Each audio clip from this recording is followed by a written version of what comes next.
স্বাস্থ্য মন্ত্রণালয়ের সংশোধিত তালিকায় কমল মাইলস্টোনে মৃতের সংখ্যা। এ পর্যন্ত প্রাণহানি ৩৪, বিধ্বস্ত ভবন থেকে আলামত সংগ্রহ করছে বিমান বাহিনী। জুলাই সনদের খসড়া আগামীকালের মধ্যে দলগুলোকে পাঠানো হবে। দ্রুত মতামত পেলে ৩ দিনের মধ্যে আলোচনা শেষ করতে চায় কমিশন, জানালেন আলী রিয়াজ। স্বাক্ষরের জন্য হয়তো আমরা একটা মিটিং বরাদ্দ করতে পারি, কিন্তু আমাদের আলোচনার যে কোনো প্রক্রিয়া ৩১শে জুলাইয়ের মধ্যে সমাপ্ত করতে হবে। সাবেক প্রধান বিচারপতি ABM খায়রুলকে হত্যা মামলায় গ্রেফতার দেখানো নিয়ে প্রশ্ন। রায় জালিয়াতি সহ গুরুতর অভিযোগ থেকে দৃষ্টি সরে যাওয়ার শঙ্কা। দুইটা ধারার মধ্যে একটা বেইলেবল সেকশন, একটা নন বেইলেবল সেকশন, সুতরাং এখানে গ্রেফতার দেখালে আমার মনে হয় এইটাই মানুষের মানে বেশি প্রত্যাশা ছিল। নেত্রকোনায় চলছে এনসিপির পথসভা। গণভ্যুত্থান নস্যাতেই গেল বছর এদিন সরকার সাজাচ্ছিল নীল নকশা। একনেক সভায় পর্যালোচনা করা হচ্ছে জুলাই যোদ্ধাদের আবাসন প্রকল্প। নির্মাণ করা হবে ৮০৪টি আবাসিক ফ্ল্যাট। সরকারের দুর্বলতার কারণে সচিবালয়ে বারবার ঘেরাও ভাঙচুর, বলছেন সাবেক সচিবরা। সুযোগ নিচ্ছে পতিত ফ্যাসিবাদী শক্তি। আমরা কোনো অন্যায়কে ছাড় দেব না, এই বার্তাটাও সরকার শক্তভাবে দিতে পারেনি। তারা একটা রাষ্ট্র চালাচ্ছেন, অথচ তাদের সেন্টার পয়েন্ট, নার্ভ সেন্টারে তারা ঠিক করতে পারছেন না। এটা সরকারের একটা বড় দুর্বলতা।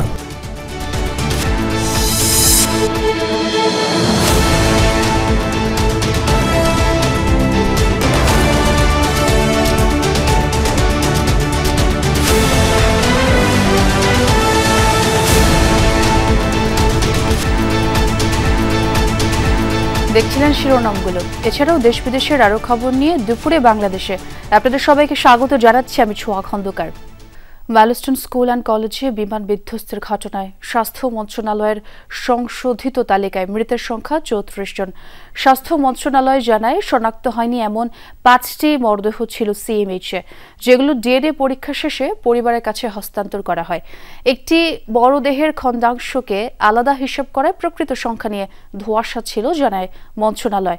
এদিকে জাতীয় বার্ন ইনস্টিটিউটে চিকিৎসাধীন ২৩ জনের অবস্থা উন্নতির দিকে। এদের মধ্যে ২ জনকে আজই বাড়িতে পাঠানো হবে। শনিবারও পরিবারের কাছে হস্তান্তর করা হয় 2 শিক্ষার্থীকে। আগামী কয়েকদিনের মধ্যে বাকিদেরও বাড়ি পাঠানো যাবে, জানিয়েছে বার্ন কর্তৃপক্ষ। সবশেষ তথ্য অনুযায়ী এখনও 4 রোগীর অবস্থা সংকটাপন্ন। গুরুতর অবস্থায় রয়েছে 9 জন। একজনকে পাঠানো হয়েছে জাতীয় মানসিক স্বাস্থ্য হাসপাতালে। বর্তমানে জাতীয় বার্ন ইনস্টিটিউটে চিকিৎসা নিচ্ছেন 36 জন। বার্ন ইনস্টিটিউট থেকে যোগ দিচ্ছেন আমার সহকর্মী হাসান মেজবাহ। শুনতে পাচ্ছেন নিশ্চয়ই। আজ কখন নাগাদ 2 জনকে পরিবারের কাছে হস্তান্তর করা হতে পারে এবং আপনি নতুন কোনো তথ্য পেলেন কিনা বার্ন ইনস্টিটিউট থেকে, একটু জানাবেন আমাদের। 2 জনকে আজকে ছাড়পত্র দেওয়া হবে, সেই প্রক্রিয়া শুরু হয়েছে। আজকে আমরা দেখেছি 11টার দিকে বাংলাদেশের চিকিৎসকরা সহ যারা তাদেরকে চিকিৎসা দিচ্ছেন তারা সহ চীন, সিঙ্গাপুর এবং ভারতের যে চিকিৎসক দল, বিশেষজ্ঞ চিকিৎসক দল বাংলাদেশে এসেছেন, তারা সহ প্রশাসনের যারা ছিলেন, স্বাস্থ্য অধিদপ্তরের সবাই মিলে একটি বোর্ড মিটিং করেছেন এবং এখানে যারা ভর্তি আছেন সব রোগীর অবস্থা আসলে সেখানে পর্যালোচনা করা হয়েছে। এরপরে তারা রোগীদের কাছে গেছেন এবং কী সিদ্ধান্ত হয়েছে, নতুন তারা কোন চিকিৎসা পদ্ধতি অ্যাপ্লাই করবেন কিংবা কিভাবে বাকি সময়গুলোতে চিকিৎসা দেওয়া হবে, সেই বিষয়টি আসলে তারা রোগীদের বেডে বেডে গিয়ে সেটি নিশ্চিত করছেন। আর এর মধ্যে আমরা জেনেছি 2 জনকে ছাড়পত্র দেওয়া হবে। দুইজনই মাইলস্টোনের স্টুডেন্ট। ঢাকা মেডিকেল থেকে এবং নারী ও শিশু বিষয়ক মন্ত্রণালয় থেকে 2টি টিম এসেছে। মানসিক স্বাস্থ্যের বিষয়টি তারা দেখছেন এবং তারা কাজ করছেন যে যাদেরকে ছাড়পত্র দেওয়া হচ্ছে তাদেরকে কাউন্সেলিং দেওয়া হচ্ছে এবং তারা কিভাবে এই যে ট্র্যাজেডি, যে মনের যে ক্ষত, সেটা আসলে কিভাবে কাটিয়ে উঠবেন সে বিষয়ে তাদেরকে কাউন্সেলিং দেওয়া হচ্ছে। আর বাকি রোগী যারা এখানে ভর্তি আছেন 4 জন ICU-তে। আর পাশাপাশি আরেকটি তথ্য জানাই যে এর আগে আমরা বলেছিলাম মৃতের সংখ্যা 35, সেটি আসলে স্বাস্থ্য মন্ত্রণালয় থেকে জানানো হয়েছে যে এই সংখ্যাটি হবে 34। অর্থাৎ যাদের DNA পরীক্ষা করতে দেওয়া হয়েছিল, এখানে যে DNA ব্যাগগুলো ছিল, একজন সোনিয়া আক্তার লামিয়া তার আসলে 4টি ডেড বডি ব্যাগ ছিল, অর্থাৎ তার দেহ ছিন্ন বিচ্ছিন্ন হয়ে যাবার কারণে সেটি আসলে অনেকগুলো ব্যাগে তাকে শনাক্ত করতে না পারার কারণে অনেকগুলো 4টি ব্যাগে রাখা হয়েছিল। পরের দিন শনাক্তের মাধ্যমে নিশ্চিত করা হয়েছে যে এটি আসলে একজন ব্যক্তির মরদেহ, যার ফলে সংখ্যাটি কমে এখন 34 হয়েছে। মেজবা, আপনাকে অনেক ধন্যবাদ যোগ দেওয়ার জন্য। ম্যালস্টোন স্কুল অ্যান্ড কলেজের বিধ্বস্ত ভবন থেকে আলামত সংগ্রহ করেছে বিমান বাহিনী। তাছাড়া বিধ্বস্ত যুদ্ধ বিমানের কোনো অংশ পাওয়া যায় কিনা সেটাও তল্লাশি করেছেন বাহিনী সদস্যরা। স্কুলের সহকারী ও কর্মচারীরা পোড়া ভবন থেকে সরান যাবতীয় সরঞ্জাম, তবে সবকিছুই সংরক্ষণ করা হচ্ছে। তদন্ত কাজে এগুলো আলামত হিসেবে কাজে লাগবে। এদিকে অক্ষত শ্রেণীকক্ষ থেকে সরিয়ে নেওয়া হচ্ছে শিক্ষা উপকরণ, যে কাজে সহায়তা করছেন শিক্ষকরাও। আজও স্কুল গেটের সামনে ভিড় করেছেন শিক্ষার্থী ও অভিভাবকরা। মূলত কবে নাগাদ একাডেমিক কার্যক্রম শুরু হবে সেটা জানাই তাদের লক্ষ্য। পাশাপাশি স্মরণ করছেন বিমান বিধ্বস্তের ঘটনায় নিহত বন্ধু সহপাঠীদের। আহতদের দ্রুতই আরোগ্য কামনা করছেন তারা। অবশ্য কোনোভাবেই ট্রমা থেকে বের হতে পারছেন না। রোববার ও সোমবার ছুটি ঘোষণা করেছে ম্যালস্টোন কর্তৃপক্ষ। আমাদের এই অফিস সামনে যেতেছি, এখানে প্রচন্ড একটা শব্দ হলো। শব্দতে মনে হলো যে আমাদের এখানে একটা কিছু হয়েছে। আমরা সবাই নামাজ ছেড়ে দিলাম। নামাজ ছেড়ে দিয়ে বাইরে এসে শুনলাম যে এই ঘটনা। এখানে এসে আসলে যে শিক্ষার্থীদের কি অবস্থা হয়েছে এটা আমি অনেকটা অনুভব করতে পারতেছি। এটা আসলে খুবই দুঃখজনক। আমাদেরও দেখার ইচ্ছা ছিল, বাসা থেকে পারমিশন নিয়ে রাত্রে লঞ্চে করে চলে আসছি এত দূর থেকে। স্কুলের সামনে আছেন আমার সহকর্মী রাব্বি সিদ্দিকী, তার সঙ্গে একটু কথা বলতে চাই। রাব্বি, আলামত সংগ্রহ তো শেষ, যেমনটা বলছিলাম বিমান বাহিনী তল্লাশি চালাচ্ছিল। এখনকার একটু সার্বিক পরিস্থিতি আমাদের জানাবেন, এবং আমরা শুনেছি অভিভাবকরাও ভিড় করছেন, এবং কখন নাগাদ আসলে একাডেমিক কার্যক্রম শুরু হতে পারে সেটি নিয়েও একটি সংশয় আছে। একটু পরিষ্কারভাবে জানাবেন আমাদের। বিমান বাহিনীর একটি টিম তারা এই বিধ্বস্ত ভবনটি থেকে বিমানের যে ধ্বংসাবশেষ সেটি সংগ্রহ করেছেন। প্রায় 3 ঘন্টার মতো সময় নিয়ে সেই যুদ্ধ বিমানের যত ধরনের আলামত ছড়িয়ে ছিটিয়ে ছিল সবগুলো তারা সংগ্রহ করেছেন। মেটাল ডিটেক্টর দিয়ে সেগুলো খুঁজে তারা সংগ্রহ করে সেগুলো নিয়ে গেছেন। এখন এখানে এই জায়গাটিতে স্কুলের শিক্ষার্থী যেমন আছেন, ছবি তোলার চেষ্টা করছেন, দেখছেন আসলে যে বিভৎস ঘটনা, ভয়াবহ ঘটনাটি যেটি হয়েছে এটি থেকে কাটানোর চেষ্টা করছেন সব। এখনকার যে পরিস্থিতি, সেই পরিস্থিতি মানে শিক্ষার্থীরাও তাদেরও মন ভালো নেই, অভিভাবকরাও টেনশনে আছেন।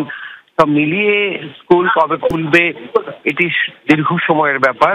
তবে আমরা দেখতে পাচ্ছি যে পুড়ে যাওয়া ভবনটির ভেতরের যে সরঞ্জামাদি ছিল, সেই স্কুলের সরঞ্জামাদি সেগুলো কিন্তু শিক্ষকরা এবং স্টাফরা সেগুলো সরিয়ে অন্যত্র নিয়েছেন, এবং সেই সাথে এই ভবনটি কিছুদিনের মধ্যেই তার সংস্কার করে আবার ব্যবহারের উপযোগী করবেন বলে কিন্তু আমাদের জানিয়েছেন। সোয়া রাব্বি, অসংখ্য ধন্যবাদ আপনাকে আমাদের সঙ্গে যোগ দেওয়ার জন্য। জুলাই সনদের খসড়া তৈরি করা হয়েছে। আগামীকালের মধ্যে সব দলের কাছে সেটা পাঠানো হবে জানিয়েছেন জাতীয় ঐকমত্য কমিশনের সহসভাপতি ডক্টর আলী রিয়াজ। সকালে জাতীয় ঐকমত্য কমিশনের সাথে রাজনৈতিক দলের দ্বিতীয় দফায় 18তম দিনের বৈঠকের শুরুতে একথা বলেন তিনি। জানান, দলগুলো দ্রুত মতামত দিলে আগামী 3 দিনের মধ্যে আলোচনা শেষ করতে চায় ঐকমত্য কমিশন। এ সময় তিনি জানান, এখন পর্যন্ত 10টি বিষয়ে ঐকমত হয়েছে, 7টি নিয়ে আলোচনা চলছে। আজকের বৈঠকে রাষ্ট্র পরিচালনার মূলনীতি ও মৌলিক অধিকার নিয়ে আলোচনা হবে। রাষ্ট্র পরিচালনার মূলনীতি নিয়ে আলোচনার প্রেক্ষিতে 40টি সুপারিশ দিয়েছে ঐকমত্য কমিশন। সনদের যে প্রাইমারি টেক্সট শুধুমাত্র ওইগুলি বাদ দিয়ে, যেগুলোতে একমত হয়েছে সেগুলো বাদ দিয়ে তার বাইরে যে ভূমিকা এবং কমিটমেন্টের জায়গাগুলো তার একটা খসড়া কমিশন তৈরি করেছে, এবং কমিশন আগামীকালের মধ্যে সকল রাজনৈতিক দলের কাছে এই খসড়া প্রেরণ করবে আপনাদের বিবেচনার জন্য। আজকের থেকে আগামী 3 দিন আমি আশা করছি যে আমরা অনেকগুলি কাজ সম্পাদন করে প্রক্রিয়াটার একটা নিষ্পত্তি বা সম্পন্ন করতে পারবো, চূড়ান্ত উপনীত হতে পারবো। ফরেন সার্ভিস একাডেমিতে জাতীয় ঐক্যমত্য কমিশনের সাথে রাজনৈতিক দলের বৈঠক চলছে, যেমনটি আপনাদের জানাচ্ছিলাম। সেখান থেকে যোগ দিচ্ছেন আমার সহকর্মী ফয়সাল মাহমুদ। ফয়সাল, আজকের আলোচনার বিষয়ে আপনার কাছ থেকে একটু বিস্তারিত জানতে চাই, যেহেতু আপনি সেখানকার খোঁজখবর রাখছেন। ছোঁয়া সকাল বেলা 11টার পরপরই আজকের জাতীয় ঐক্যমত্য কমিশনের দ্বিতীয় পর্যায়ের 19তম দিনের যে আলোচনা সেটি শুরু হয়েছে এবং সেখানে আজকে বেশ কয়েকটি গুরুত্বপূর্ণ বিষয়ে আলোচনা সংলাপ চলছে। তার শুরুতেই আজকে কিন্তু স্বাধীন পুলিশ কমিশন গঠনের বিষয়ে আলোচনা শুরু হয়েছে এবং সেটি নিয়ে কিন্তু এখন পর্যন্ত আলোচনা চলছে। মূলত এই পুলিশ নিয়েই কিন্তু বিগত 16 বছর ধরে নানা রকম অনিয়ম অভিযোগের বিষয়ে আসছে। সবগুলো রাজনৈতিক দলের পক্ষ থেকে এই কিংবা সাধারণ মানুষের পক্ষ থেকেও কিন্তু পুলিশের সংস্কার নিয়ে বারবার সরকারের কাছে তাগিদ ছিল কিংবা তাদের আহ্বান ছিল। সে জায়গা থেকেই জাতীয় ঐক্যমত্য কমিশনের পক্ষ থেকে পুলিশ সংস্কারের বিষয়ে একটি প্রস্তাবনা আনা হয়েছে। সে বিষয়ে মূলত আজকে আলোচনা চলছে। সেখানে পুলিশকে পেশাদারিত্ব এবং দায়বদ্ধতা নিশ্চিত করার লক্ষ্যেই কিন্তু সেই প্রস্তাবনাটা করা হয়েছে এবং সেখানে কিন্তু সবগুলো রাজনৈতিক দলই সেখানে তাদের সেই প্রস্তাবের আলোকেই তাদের মতামত তুলে ধরছেন কিংবা যাতে পুলিশ ভবিষ্যতের পুলিশকে দায়বদ্ধ করা যায় সেই ধরনের একটি তারা গঠনমূলক একটি কমিটি চাচ্ছেন বা সংস্কার কমিশন চাচ্ছেন, যাতে করে পুলিশ যাতে ভবিষ্যতে কোনো রাজনৈতিক দলের বা কোনো সরকারের হাতিয়ার হয়ে উঠতে না পারে, পুলিশ যেন প্রকৃত জনগণের সেবক হতে পারে, সেই বিষয়ে কিন্তু সকাল থেকে আলোচনা চলছে। এর পাশাপাশি রাষ্ট্রের মূলনীতি কী হবে সে বিষয়েও আজকে আলোচনার জন্য নির্ধারণ করা হয়েছে। এর পাশাপাশি নাগরিকদের মৌলিক অধিকার সম্প্রসারণের বিষয়ে নতুন করে হয়তো আরও কিছু মৌলিক অধিকার যুক্ত হতে পারে, সে বিষয়ে হয়তো দুপুরের পরপরই আলোচনা হবে। ছোঁয়া, এই ছিল এখান থেকে। জি ফজল, এবং সেই খবর আপনার কাছ থেকে জানবো। ধন্যবাদ আপনাকে যোগ দেওয়ার জন্য। নির্বাচন কমিশনে দলের আয় ব্যয়ের হিসেব জমা দিয়েছে বিএনপি। সকালে দলের সিনিয়র যুগ্ম মহাসচিব রুহুল কবির রিজভীর নেতৃত্বে একটি প্রতিনিধি দল ইসির সিনিয়র সচিব আক্তার আহমেদের কাছে এই হিসেব জমা দেন। বিএনপি জানায় দলের আয় 15,64,94,842 টাকা, ব্যয় হয়েছে 4,80,04,823 টাকা, আর উদ্বৃত্ত আছে 10,85,90,019 টাকা। এর আগে গত 7 জুলাই ইসির সিনিয়র সচিব আক্তার আহমেদ জানান, নিবন্ধিত দলগুলোর কাছে আয় ব্যয়ের হিসেব চেয়ে চিঠি দেওয়া হয়েছে, তবে আওয়ামী লীগের নিবন্ধন স্থগিত থাকায় তাদের চিঠি দেওয়া হয়নি। বাকি 50টি দল পেয়েছে এই চিঠি। গণপ্রতিনিধিত্ব আদেশ অনুযায়ী প্রতি বছর 31 জুলাইয়ের মধ্যে আগের পঞ্জিকা বছরের আয় ব্যয়ের হিসেব দলগুলোকে নির্বাচন কমিশনে জমা দিতে হয়। সেই অনুযায়ী পরপর 3 বছর আয় ব্যয়ের হিসেব জমা না দিলে সংশ্লিষ্ট দলের নিবন্ধন বাতিলের বিধান রয়েছে। জাতীয় নির্বাহী কমিটির মাসিক চাঁদা, বই পুস্তক বিক্রয়, বিভিন্ন ব্যক্তি ও প্রতিষ্ঠান হতে অনুদান, ব্যাংক হতে অর্জিত সুদ, এটা হচ্ছে আমাদের সোর্স, আমাদের আয়ের সোর্স। আর ব্যয় হচ্ছে আমাদের বিভিন্ন, যেমন ধরুন ব্যক্তিকে আর্থিক অনুদান, বিভিন্ন জেলায় বন্যা কবলিত এলাকায় ত্রাণ বিতরণ, পোস্টাল লিফলেট ছাপানো, বিভিন্ন জনসভা বাবদ, বিভিন্ন আলোচনা সভায় হল ভাড়া ও অন্যান্য খরচ, পত্রিকায় ক্রোড়পত্র ছাপানো, রমজানে ইফতার মাহফিল ও অফিসিয়াল বিভিন্ন খরচ বাবদ। রায় জালিয়াতির সুনির্দিষ্ট মামলা থাকার পরও কেন হত্যা মামলায় গ্রেফতার দেখানো হলো সাবেক প্রধান বিচারপতি ABM খায়রুল হককে? এ প্রশ্ন জালিয়াতি মামলার বাদীর। তার অভিযোগ, ঠিকমতো খোঁজ খবর না নিয়ে মূল মামলা বাদ দিয়ে হত্যা মামলায় গ্রেফতার দেখিয়েছে পুলিশ। কর্মকর্তারা বলছেন সরকারি নির্দেশেই এমনটি করা হয়েছে। অন্য মামলায়ও গ্রেফতার দেখানো হবে পর্যায়ক্রমে। আরও জানাচ্ছেন আমার সহকর্মী রিয়াজ রায়হান। তত্ত্বাবধায়ক সরকার বাতিলের রায়ের মাধ্যমে বিতর্কের শুরু। এরপর পূর্ণাঙ্গ রায়ে 10ম ও একাদশ জাতীয় সংসদ নির্বাচন নির্দলীয় সরকারের অধীনে করার প্রসঙ্গটি বাদ দিলে সুগম হয়ে যায় ক্ষমতায় থেকে আওয়ামী লীগের ভোটের আয়োজন। এরপর 3টি নির্বাচনে বিনা প্রতিদ্বন্দ্বিতা, রাতে ভোট গ্রহণ ও ডামি প্রার্থিতার ঘটনা ব্যাপক সমালোচনার জন্ম দেয়। অভিযোগ ওঠে ভোটের অধিকার কেড়ে নেয়ার। শেখ হাসিনার পতনের পর বিভিন্ন মামলায় গ্রেফতার হয়েছেন রাজনীতিবিদ সহ বিভিন্ন স্তরের কর্মকর্তা। 24 জুলাই গ্রেফতার হন সাবেক প্রধান বিচারপতি ABM খায়রুল হক। তাকেও গ্রেফতার দেখানো হয় জুলাই হত্যাকাণ্ডের একটি মামলায়। তাহলে এখন প্রশ্ন হচ্ছে, যার বিরুদ্ধে এত এত অভিযোগ, যার রায় প্রদান বা রায় পরিবর্তনের কারণে দেশে বিশৃঙ্খলা সৃষ্টি হয়েছে, 15 বছর ধরে নির্বাচন হয়েছে বিনা ভোট বা রাতের ভোট, এসব অভিযোগ যার বিরুদ্ধে আছে, সেসব সুনির্দিষ্ট অভিযোগে দায়ের করা মামলায় গ্রেফতার না দেখিয়ে তাকে কেন হত্যা মামলায় গ্রেফতার দেখানো হলো, বা কোন পরিস্থিতিতে হত্যা মামলায় গ্রেফতার দেখিয়েছে পুলিশ, সেটি আমরা জানার চেষ্টা করেছি। রায় জালিয়াতির অভিযোগে 2024 সালের 27 আগস্ট শাহবাগ থানায় মামলাটি করেছিলেন সুপ্রিম কোর্টের একজন আইনজীবী। খায়রুল হকের বিরুদ্ধে নারায়ণগঞ্জে আছে প্রতারণার মামলা। সংক্ষিপ্ত আদেশে তিনি বলছেন যে পরবর্তী 2টা সংসদ নির্বাচন তত্ত্বাবধায়ক সরকারের অধীনে হতে পারে। তারপরে আওয়ামী লীগের নেতৃত্বাধীন একটা সংসদীয় সংবিধান সংশোধন কমিটি ছিল। সেই কমিটি 30/5/2011 সালে তৎকালীন প্রধানমন্ত্রী শেখ হাসিনার সাথে সাক্ষাৎ করেন। শেখ হাসিনার পরামর্শ অনুযায়ী তারা 20/6/2011 একটা রিপোর্ট প্রকাশ করে। সেই রিপোর্টে তারা বলেন যে ত্রয়োদশ সংশোধনী যেটা ছিল এটা পুরোপুরি বাতিল করে দিতে হবে, তার মানে তত্ত্বাবধায়ক সরকার ব্যবস্থা কোনোভাবেই রাখা যাবে না।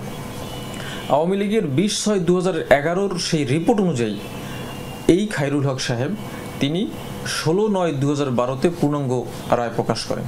সেই পূর্ণাঙ্গ রায়টা তিনি আওয়ামী লীগ যেভাবে চেয়েছে, যেভাবে তারা রায় সংবিধান সংশোধন করতে চেয়েছে, সেভাবেই তিনি তার রায়ের মধ্যে সেটা ইনকর্পোরেট করে দিয়েছেন। তো এটা হতে পারে না।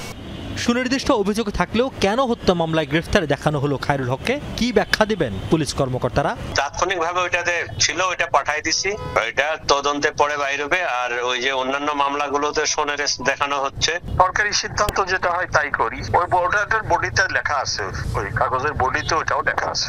এক ব্যক্তিকে তো 2-3 মামলায় একবারে পাঠানো যায় না, আমরা একটা মামলাতেই পাঠাতে হয়, আর বাকিগুলো লেখা থাকে, লিখে দিচ্ছে ওখানে। অনানুষ্ঠানিকভাবে কোনো কর্মকর্তারা জানান রায় জালিয়াতির মামলার এজাহার ত্রুটিপূর্ণ, ধারা দুর্বল, যদিও বাদীর দাবি কোনো সমস্যা নেই এজাহার বা ধারাগত। যারা আইন শৃঙ্খলা বাহিনী আছে তাদের এগুলো স্টাডি করা উচিত, জানা উচিত। এখানে দুইটা ধারার মধ্যে একটা বেইলেবল সেকশন, একটা নন বেইলেবল সেকশন। সুতরাং এখানে গ্রেপ্তার দেখালে আমার মনে হয় এইটাই মানুষের মানে বেশি প্রত্যাশা ছিল, যে কারণে তার বিরুদ্ধে মানুষের অভিযোগ, জনগণের অভিযোগ, সেই মামলাটা গ্রেপ্তার দেখালে ভালো হতো আগে। শুরুতে হত্যা মামলায় গ্রেফতার দেখানোই মূল অভিযোগ থেকে দৃষ্টি সরে যাবার শঙ্কা আছে বলে মনে করেন এই আইনজীবী। কিভাবে তিনি পরিবর্তন করলেন এই সুনির্দিষ্ট তথ্য উদ্ঘাটন করে। Riaz Raihan, Jamuna news, Dhaka.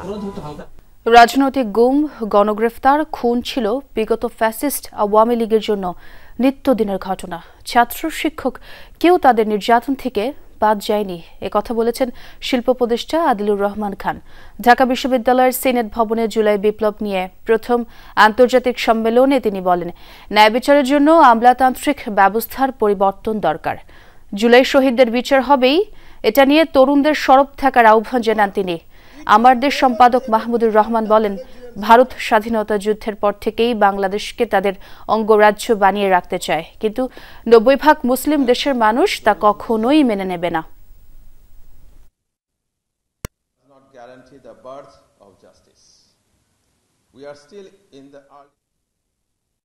Where democracy is not just electoral but ethical, where no child grows up afraid to speak their mind, where no mother buries her son for daring to dream. In the case of the foreign policy paradigm in regards to Bangladesh, there is no difference between BJP and Congress. We have to understand that thing very clearly. বাংলাদেশের জনগণই আগামী নতুন সংবিধান নির্ধারণ করবে। নেত্রকোনায় এনসিপির জুলাই পদযাত্রায় এমনটাই বললেন দলের আহ্বায়ক নাহিদ ইসলাম। দুপুরে শহরের মুক্তারপাড়া ব্রিজ এলাকা থেকে পদযাত্রা বের করেন এনসিপি নেতারা। পরে পুরাতন কালেক্টরেট মাঠে অনুষ্ঠিত হয় সমাবেশ। পথসভায় নাহিদ আরও বলেন, দেশের উন্নয়নে অন্তর্ভুক্তিমূলক একটি সংবিধান প্রয়োজন। এ সময় জাতীয় নির্বাচনের আগে গণপরিষদ নির্বাচনের দাবিও উঠে আসে আহ্বায়কের কণ্ঠে। তাগিদ দেন অভ্যুত্থানে সব হত্যাকাণ্ডের বিচার নিশ্চিতের। পথসভায় অংশ নেন দক্ষিণাঞ্চলের মুখ্য সংগঠক হাসনাত আবদুল্লাহ, উত্তরাঞ্চলের মুখ্য সংগঠক সার্জিস আলম, সদস্য সচিব আক্তার হোসেন সহ কেন্দ্রীয় নেতারা। সভায় রাষ্ট্র সংস্কারের অঙ্গীকার আবারও তুলে ধরেন তারা। পরে শেরপুরে পথসভা ও গণসংযোগ করবে দলটি। 27 জুলাই 2024। একদিকে চলছে কারফিউ, অন্যদিকে গণগ্রেফতার। কয়েক ঘন্টার ব্যবধানে 5 সমন্বয়ককে তুলে নিয়ে যায় ডিবি। জানানো হয় নিরাপত্তার স্বার্থেই নাকি হেফাজতে নেওয়া হয়েছে। অন্যদিকে সমানে চলছিল শেখ হাসিনা সহ আওয়ামী লীগের অন্য মন্ত্রীদের আইওয়াশ। সব স্বাভাবিক হচ্ছে সান্ত্বনার আড়ালে আসলে তখন চলছিল কিছু একটা, যা ঠিকই আঁচ করতে পেরেছিল আন্দোলনকারীরা। সুমাইয়া ঐশীর রিপোর্টে জানব সেই কাহিনী। এক সপ্তাহ ধরে টানা কারফিউ, দিনের কিছু সময় শিথিল হলেই রাস্তায় যানবাহনের সারি। মনে হচ্ছিল যেন স্বাভাবিক হচ্ছে দেশ, কিন্তু আসলেই কি তাই? ভেতরে ভেতরে চলছিল কিছু একটা। আগের দিন 3 সমন্বয়ক নাহিদ, আসিফ আর বাকেরকে তুলে নিয়ে যায় ডিবি। পরদিন নতুন করে পাকড়াও করা হয় হাসনাত আর সার্জিসকেও। 5 সমন্বয়ককে তুলে নেয়াকে নিরাপত্তা হেফাজত বলে দাবি করে ডিবির অতিরিক্ত কমিশনার হারুনুর রশিদ। ফেসবুকে তারা নিরাপত্তাহীনতার কথা বলছিল। কেউ যদি আইন শৃঙ্খলা বাহিনী বা অন্য জায়গায় তাদের তো নিরাপত্তাহীনতার কথা বলে, এটা আমাদের দায়িত্ব, তাকে সেফটি সিকিউরিটি দেওয়া আমাদের কাজ। একদিকে কারফিউ জারি, অন্যদিকে সম্মুখ সারির সমন্বয়কদেরকে সরিয়ে নেয়া। দেশ জুড়ে তখন চলছে গণগ্রেফতার। মাত্র কয়েকদিনেই সারা দেশে গ্রেফতার করা হয় কয়েক হাজার আন্দোলনকারীকে। বেছে বেছে চিহ্নিত করা হচ্ছিল আন্দোলনে অংশ নেয়াদের।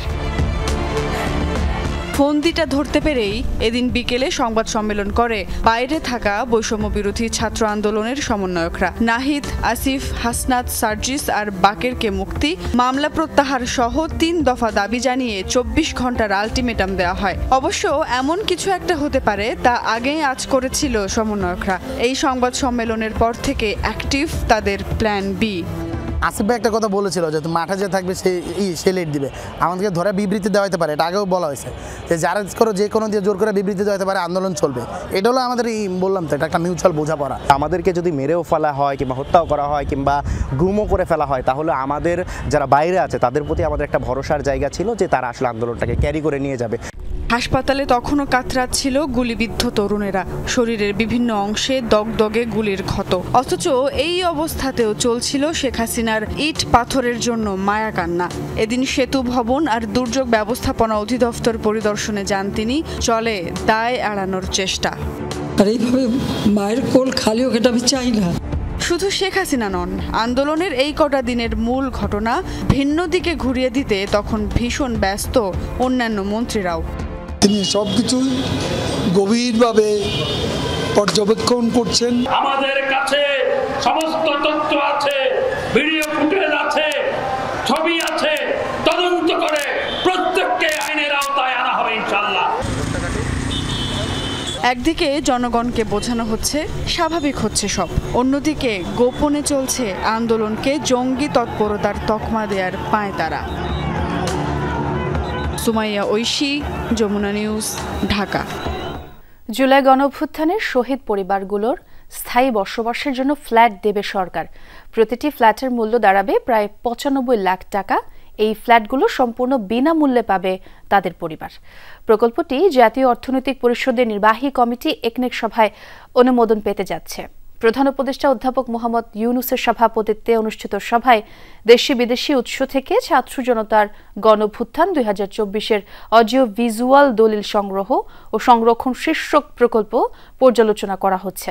সভায় আরও 12টি প্রকল্প অনুমোদনের জন্য উপস্থাপন করা হয়েছে। বাস্তবায়নে খরচ হবে 8,910 কোটি টাকা। পরিকল্পনা কমিশন জানায় 36 জুলাই আবাসিক ফ্ল্যাট নির্মাণ প্রকল্পটি বাস্তবায়ন করবে জাতীয় গৃহায়ন কর্তৃপক্ষ। সম্পূর্ণ সরকারি অর্থায়নে প্রকল্প বাস্তবায়নে খরচ হবে 761 কোটি 16 লাখ টাকা। প্রকল্পের আওতায় 6টি 14 তলা এবং 12টি 10 তলা বিশিষ্ট আবাসিক ভবন নির্মাণ করা হবে। এসব ভবনে থাকবে মোট 804টি আবাসিক ফ্ল্যাট। প্রতিটি ফ্ল্যাট হবে 1355 বর্গফুট। নির্মাণ কাজ শেষে ফ্ল্যাটগুলো জুলাই শহীদ পরিবারগুলোর মধ্যে স্থায়ীভাবে বসবাসের জন্য বিতরণ করা হবে। প্রতিটি ফ্ল্যাটের মূল্য দাঁড়াবে 94,74,000 টাকা। আলোচ্য প্রকল্পটি মিরপুর হাউজিং এস্টেটের 14 নম্বর সেকশনে মিরপুর পুলিশ লাইন্স সংলগ্ন জাতীয় গৃহায়ন কর্তৃপক্ষের নিজস্ব জমিতে বাস্তবায়ন করা হবে। সরকারের ব্যর্থতা আর দুর্বলতার কারণেই সচিবালয়ের মতো স্পর্শকাতর এলাকায় বারবার ঘটছে ঘেরাও আর হামলার ঘটনা। যার সুযোগ নিয়ে অস্থিতিশীলতা তৈরির চেষ্টা করছে ক্ষমতাচ্যুত আওয়ামী লীগ, এমন অভিমত সাবেক 2 সচিবের। শুধু সচিবালয় নয়, মব বন্ধে সরকারকে কঠোর হওয়ার পাশাপাশি জনগণের আস্থা ফিরিয়ে আনার পরামর্শ তাদের। আরিফুর রহমান সবুজের রিপোর্ট। পান থেকে চুন খসলেই সচিবালয় অভিমুখে যাত্রা। বিশ্ববিদ্যালয়ের শিক্ষার্থী থেকে শুরু করে রিকশা চালক, বিডিআর সদস্য থেকে আনসার সদস্য, যেন প্রশাসনিক সিদ্ধান্ত গ্রহণের বদলে দাবি দাওয়া আদায়ের প্রধান কেন্দ্র এই সচিবালয়। আওয়ামী লীগ সরকার পতনের পর গেল 11 মাসে সচিবালয়ে ঘেরাও করে আন্দোলন এবং অবস্থান কর্মসূচির মতো ঘটনা ঘটেছে অর্ধ শতাধিকবার। আর অত্যন্ত স্পর্শকাতর এই স্থাপনার গেট ভেঙে হামলা ভাঙচুরের ঘটনা ঘটেছে অন্তত 4 বার। সর্বশেষ শিক্ষা উপদেষ্টার পদত্যাগ দাবিতে সচিবালয়ে ঢুকে পড়ে শত শত শিক্ষার্থী। নির্বিচারে ভাঙচুর করা হয় গাড়িসহ নানা স্থাপনা। সাবেক সচিবদের মতে 5 আগস্ট পরবর্তী সময়ে যে বিশৃঙ্খল অবস্থার তৈরি হয়েছিল তা এখনো নিয়ন্ত্রণে নিতে পারেনি সরকার। ফলে বারবার এমন ঘটনা ঘটলেও সরকারের কঠোরতার বার্তাও যায়নি আন্দোলনকারীদের কাছে। আমরা কোনো অন্যায়তে ছাড় দেব না, এই বার্তাটাও সরকার শক্তভাবে দিতে পারেনি। 1 আর 2 নাম্বার ওই যে একবার এগুলো করে মজা পাইছে, সাইকোলজিক্যাল ওইটাও কিছুটা আছে। তারা একটা রাষ্ট্র চালাচ্ছেন, অথচ তাদের সেন্টার পয়েন্ট, নার্ভ সেন্টারে তারা ঠিক করতে পারছেন না। এটা সরকারের একটা বড় দুর্বলতা। এমন অবস্থার জন্য মন্ত্রণালয় থেকে শুরু করে আমলা ও বিভিন্ন সংস্থায় যারা দায়িত্বশীল তাদের অদক্ষতা এবং স্ব ক্ষেত্রে ভূমিকা রাখতে না পারাকেও দায়ী করেছেন সাবেক এই সচিবরা। এই ঘটনার পুরো দায় দায়িত্ব সরকারের, সরকারি উপদেষ্টাদের। সরকারি উপদেষ্টারা ভুল পদক্ষেপ নিয়েছেন। এবং আপনি রাতের বেলা কেন এইসব করতে হবে?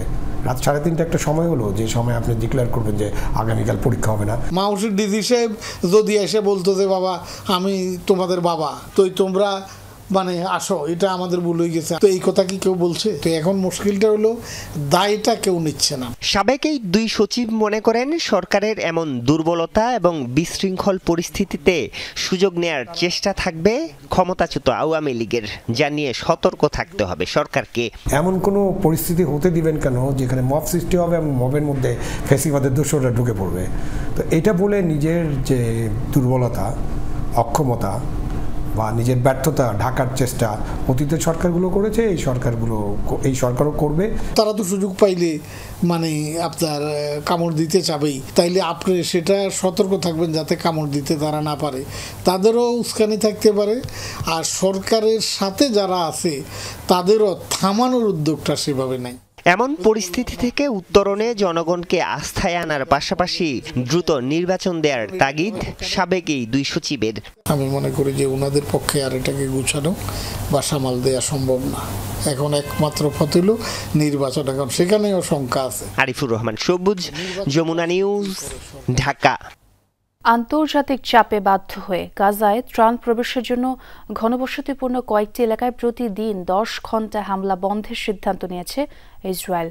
রোববার সামাজিক মাধ্যম এক্সে এক বিবৃতিতে এ তথ্য নিশ্চিত করেছে আইডিএফ। জানিয়েছে পরবর্তী নির্দেশ না দেওয়া পর্যন্ত আল মাওয়াসি, দের আল বালা ও গাজা সিটিতে হামলা বন্ধ রাখা হবে। জাতিসংঘ বিভিন্ন আন্তর্জাতিক সংস্থার সাথে আলোচনার পর এই সিদ্ধান্ত নিয়েছে তেল আবিব। এদিকে কয়েক মাস বন্ধ থাকার পর আবারও গাজায় মিশর সীমান্ত দিয়ে গাজায় ত্রাণ প্রবেশ করতে শুরু করেছে। এর মধ্যে উপত্যকায় ঢুকতে শুরু করেছে সীমান্তে আটকে থাকা ত্রাণবাহী ট্রাক।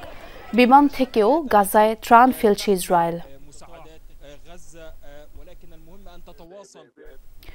জলদস্যুর মতো হামলা চালিয়ে আবারও গাজা অভিমুখী ত্রাণবাহী জাহাজ জব্দ করেছে ইসরায়েল।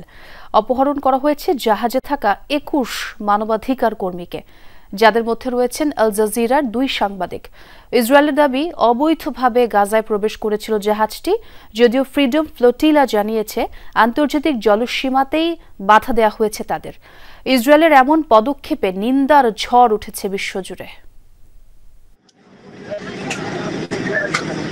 ইসরায়েলের হুমকি ধামকি উপেক্ষা করে গত রোববার ইতালির গালিপোলি বন্দর থেকে রওনা দিয়েছিল ফ্রিডম ফ্লোটিলার জাহাজ হান্ডালা। গন্তব্য যুদ্ধ ও দুর্ভিক্ষ কবলিত গাজা। লক্ষ্য অভুক্ত মানুষগুলোর কাছে খাবার পৌঁছে দেয়া। মিশনে ছিলেন 12 দেশের 21 মানবাধিকার কর্মী, যাদের মধ্যে 2 জন আল জাজিরার সাংবাদিক, ইউরোপীয় পার্লামেন্টের এক সদস্য, ফ্রান্সের ন্যাশনাল অ্যাসেম্বলির মেম্বার, আইনজীবী, শ্রমিক নেতা সহ ছিলেন নানা শ্রেণী পেশার মানবাধিকার কর্মী। লাইভ স্ট্রিমিং এর মাধ্যমে অবস্থান ও পরিস্থিতি জানাচ্ছিলেন মানবাধিকার কর্মীরা। তবে শঙ্কাই সত্যি হলো। শনিবার রাত 11:15টার দিকে হান্ডালা যখন গাজা থেকে 40 নটিক্যাল মাইল দূরে আন্তর্জাতিক জলসীমায়, তখন জাহাজটি ঘিরে ফেলে ইসরায়েলি সেনারা। জব্দ করে নৌযানটি, বিচ্ছিন্ন হয়ে যায় যোগাযোগ। এক বিবৃতিতে আলোচিত মানবাধিকার সংস্থা ফ্রিডম ফ্লোটিলা ইসরায়েলি সেনাদের বিরুদ্ধে সহিংস আচরণের অভিযোগ করে। জাহাজ আটকের কথা স্বীকার করেছে ইসরায়েলের পররাষ্ট্র মন্ত্রণালয়। এক্স বার্তায় জানায়, গাজার সমুদ্র সীমায় অবৈধভাবে প্রবেশের চেষ্টা করায় আটক করা হয়েছে নৌযানটি। দাবি করে নিরাপদে আছেন সব যাত্রী। ইসরায়েলের এমন পদক্ষেপের তীব্র নিন্দা জানিয়েছে বিভিন্ন মানবাধিকার সংস্থা। গত 12 জুনও গাজার পথে থাকা ফ্রিডম ফ্লোটিলার আরেকটি জাহাজ ম্যাডলিন জব্দ করেছিল ইসরায়েল। অপহরণ করেছিল নৌযানে থাকা সবাইকে। আলোচিত পরিবেশ কর্মী গ্রেটা থুনবার্গ ছিলেন ওই মিশনে। পরবর্তীতে আন্তর্জাতিক চাপে ছেড়ে দেয়া হয় বন্দীদের। ডরথি দাস্ট্রিন, যমুনা নিউজ।